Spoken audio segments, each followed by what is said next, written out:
السلام علیکم ورحمۃ اللہ وبرکاتہ ان الحمد لله نحمده ونستعينه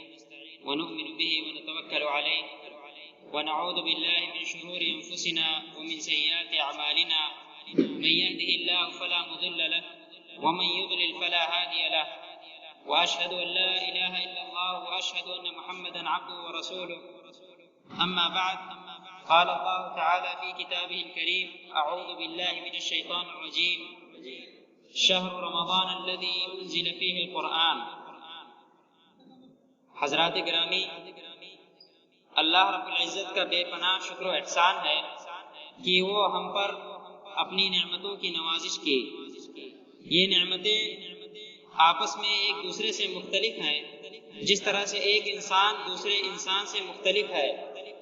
ایک انسان دوسرے انسان سے اپنے حرکات، سکنات اور عادات کی وجہ سے دوسرے انسان سے مختلف ہے۔ ایک مسجد دوسری مسجد سے مختلف ہے۔ چنانچہ شریعت اسلامیہ میں جو مقام مکۃ المکرمہ یا مسجد نبوی یا مسجد اقصی کو حاصل ہے وہ کسی اور مسجد کو نہیں حاصل ہے۔ اسی طرح سے اللہ رب العزت کے متعین کردہ 12 مہینوں میں سے ماہ رمضان المبارک کو جو فضیلتیں حاصل ہے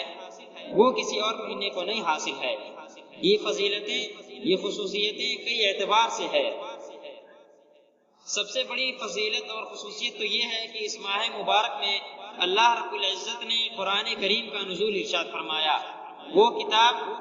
جو ہمارے لیے اور آپ کے لیے اور تمام مسلمانوں کے لیے ہدایت کا سرچشمہ ہے۔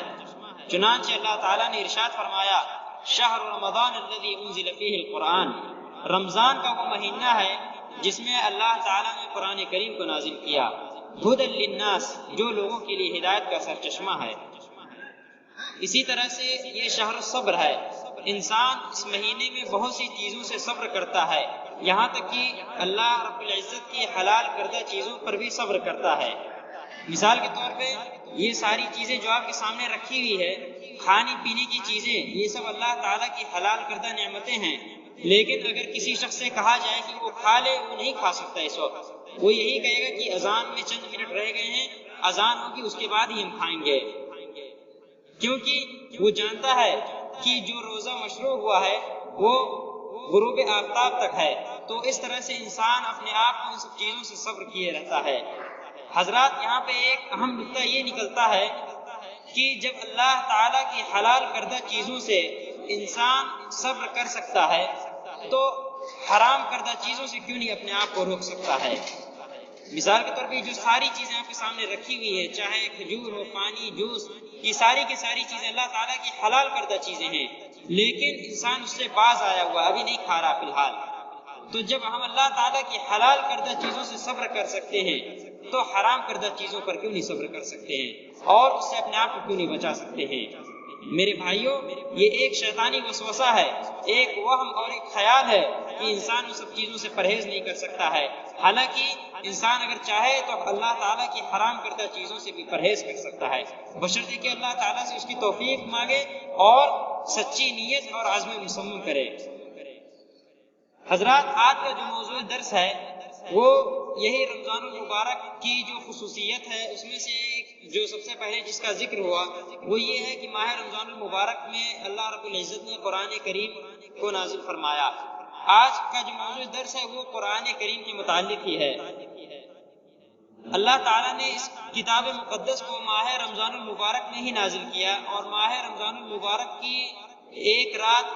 جسے شب قدر کہا جاتا ہے اس میں نازل کیا۔ چنانچہ اللہ تعالیٰ نے ارشاد فرمایا، انا انزلناہ فی لیلۃ القدر، کہ یقیناً ہم نے اس قرآن کریم کو لیلۃ القدر میں نازل کیا ہے۔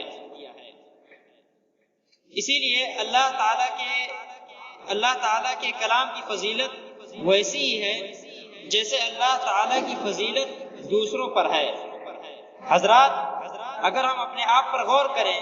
تو یقیناً ہم اس نتیجے پر پہنچ چکے ہیں، ہم اپنے آپ کو اس حد تک پائیں گے کہ ہم قرآن کریم سے غفلت اختیار کر چکے ہیں، اور یہ جان رکھیں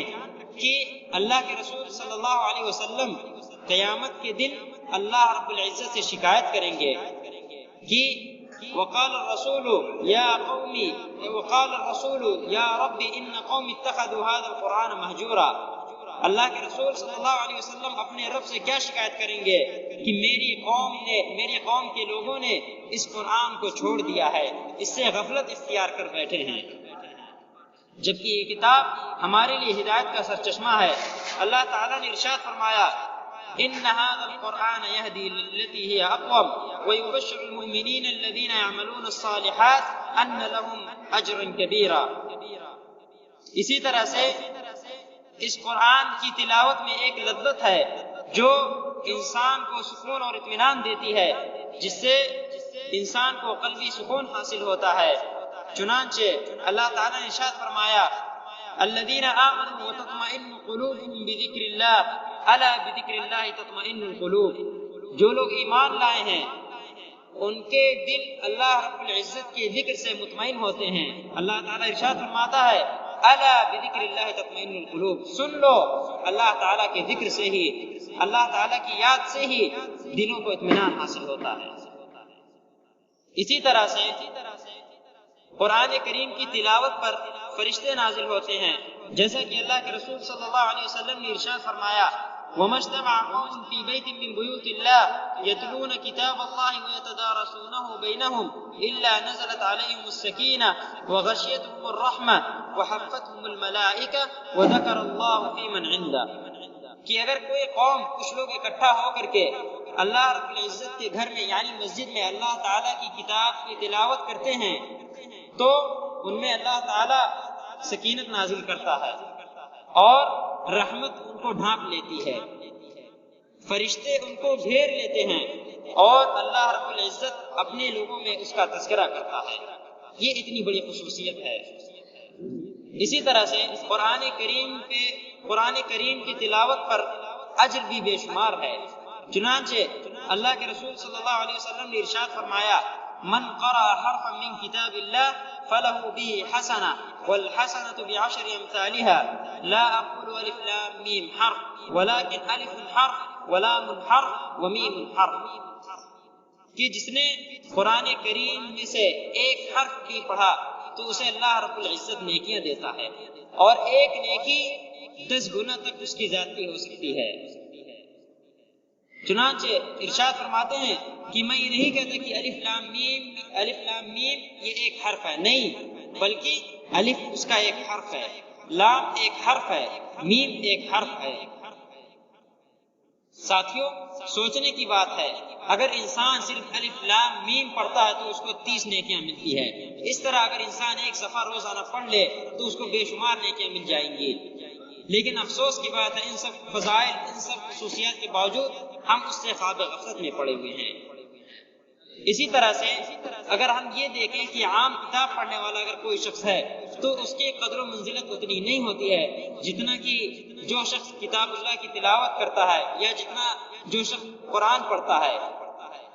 اسی لیے دیکھیں آپ بہت سی مسجدوں میں اچھی خاصی بھیڑ ہوتی ہے، انسان جاتا ہے وہاں پر،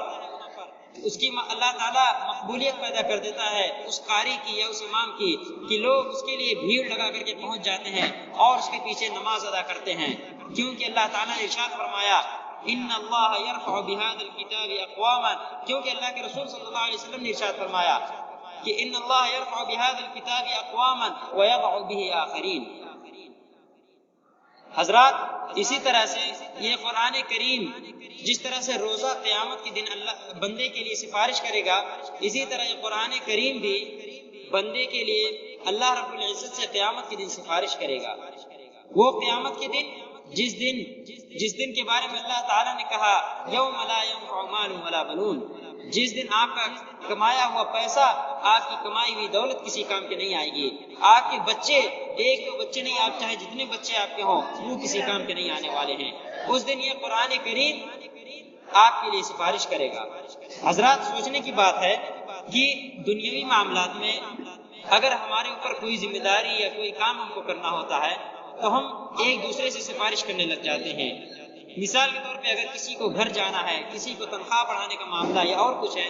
دنیاوی معاملات ہیں، لیکن ایک دوسرے سے ہم سفارش کرتے رہیں گے، کہیں گے کہ ہمارے کفیل سے، ہمارے مدیر سے یا ہمارے ذمہ دار سے بات کرو کہ وہ ہمیں گھر جانے کی چھٹی دے دے یا ہماری تنخواہ بڑھا دے، لیکن قیامت کے بارے میں، قیامت کے دن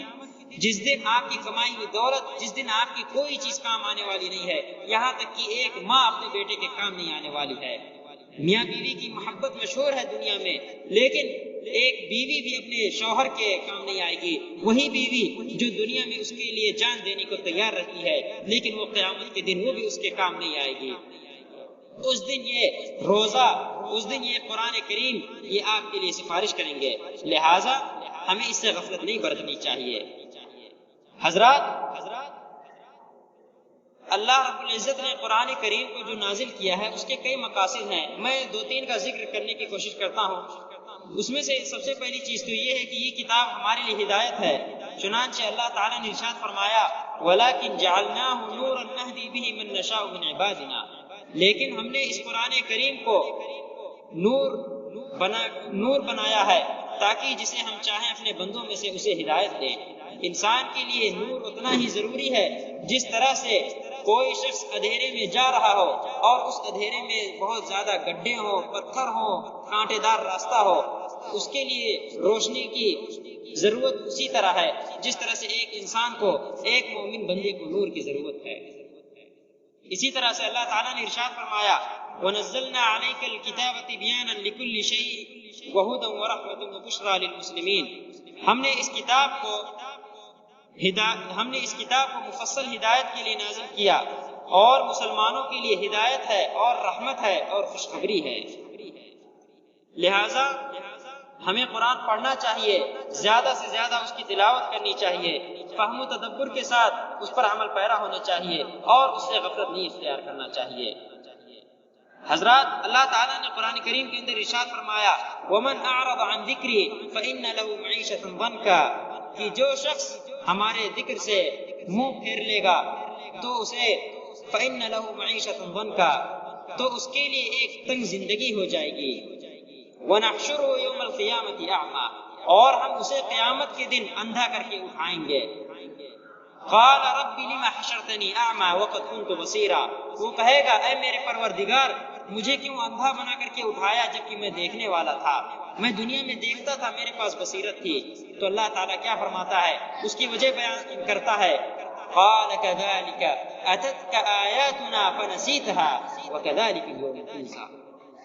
کیونکہ تمہارے پاس ہماری آیتیں آئی اور تم نے اس کو بھلا بیٹھے، اس سے تم غفلت اختیار کر بیٹھے تو تم اس کو بھول گئے، اس طرح تم بھی آج بھلائے جاؤ گے، یہ اس کا انجام ہے۔ لہذا ہمیں قرآن کریم سے غفلت نہیں اختیار کرنا چاہیے، بڑی سخت اور بڑی شدید وعید آئی ہوئی ہے۔ قرآن کریم کو چھوڑ دینے کے کئی معانی ہیں، اس میں سے یہ ہے کہ مثال کے طور پہ انسان اس کی تلاوت نہ کرے، اس سے غفلت اختیار کر کے رہے۔ چند دن کیا ہفتے مہینے گزر جاتے ہیں، انسان کو قرآن چھونے کے اور اس کی تلاوت کرنے کی توفیق نہیں توفیق ہوتی ہے۔ دن بھر میں ہم نہ جانے کتنے میگزین، کتنے نیوز پیپر اور ان سب پہ بھاری واٹس ایپ کے جو میسیجز رہتے ہیں، وہ ساری چیزیں پڑھنے کے لیے ہمارے پاس وقت رہتا ہے، لیکن قرآن کریم کے آدھا صفحہ یا ایک صفحہ پڑھنے کی توفیق نہیں ہوتی ہے۔ اتنے لمبے لمبے میسیجز واٹس ایپ میں، جتنے کہانیاں اور کیا کیا سب اس کو پڑھنے کا وقت رہتا ہے انسان کے پاس، لیکن قرآن کریم کی ایک آیت یا آدھا صفحہ بھی پڑھنے کی توفیق نہیں ہوتی ہے۔ اسی طرح سے قرآن کریم کو چھوڑنے کے معنی میں ایک یہ بھی ہے کہ انسان اللہ تعالیٰ کی آیات پہ غور و خوض نہ کرے، اس پہ غور و فکر نہ کرے۔ سوچنے کی بات، انسان کے پاس اگر کوئی میسج آ جاتا ہے، اس میں کوئی ایک ایسا لفظ رہتا ہے جس کا معنی اس کو نہیں معلوم ہوتا ہے، تو وہ اس میسج کے معنی حاصل کرنے کے لیے ادھر ادھر اس کو بھیجتا ہے اپنے ساتھیوں کے پاس، اپنے دوستوں کے پاس، تاکہ اس کا معنی حاصل کر سکے، اس کا معنی جان سکے کہ اس کا مطلب کیا ہوتا ہے۔ ایک لفظ رہتا ہے جبکہ سوچیں، اور یہ میسج جو اللہ رب العزت کی طرف سے آیا ہوا ہے، اس کے بارے میں ہمیں غور و فکر کرنے کی کوئی پرواہ نہیں ہوئی، اس کے بارے میں کوئی غور و فکر کرنے کی پرواہ نہیں ہوئی۔ کتنے ایسے لوگ ہیں جو بچپن سے لے کر کے اب تک پڑھ رہے ہیں الحمدللہ رب العالمین الرحمن الرحیم، لیکن اس کا معنی اور مفہوم نہیں جانتے۔ کتنے ایسے لوگ ہیں جو قل هو اللہ احد اللہ الصمد کا معنی مفہوم نہیں جانتے۔ کیوں؟ کوتاہی ہمارے اندر ہے۔ ہر مسجد میں آپ کو قرآن کا ترجمہ موجود ہے، میسر ہے، آپ چاہے جہاں لے لیں، آپ نیٹ پہ بھی اس کا ترجمہ دیکھ سکتے ہیں، لیکن بس یہی بات ہے کہ کون 1 منٹ صرف کرے اور جا کر کے اس کا معنی تلاش کرے۔ اسی طرح سے قرآن کو ترک کرنے کے معنی میں ایک یہ بھی ہے کہ انسان اس کے اوامر پہ عمل نہ کرے اور اس کے منہیات جس چیزوں سے منع کیا گیا ہے اس سے اپنے آپ کو پرہیز نہ کرے۔ مثال کے طور پہ اللہ تعالیٰ نے قرآن کریم کے اندر ارشاد فرمایا وَقُولُوا لِلنَّاسِ حُسْنًا، لوگوں کے ساتھ بھلائی سے پیش آؤ، لوگوں سے اچھی باتیں کہو۔ لیکن اس کے برعکس کسی سے بات چیت ہو رہی، تھوڑی سی روئی، تھوڑا سا گرم مزاجی جہاں ہوئی، وہاں پر ایسی گالیاں انسان دینے لگ جاتا ہے کہ سننے والا شرما کر کے چلا جائے۔ اسی طرح اللہ تعالیٰ نے ارشاد فرمایا وَلَا يَغْتَبْ بَعْضُكُمْ بَعْضًا، تم ایک دوسرے کی غیبت نہ کرو۔ لیکن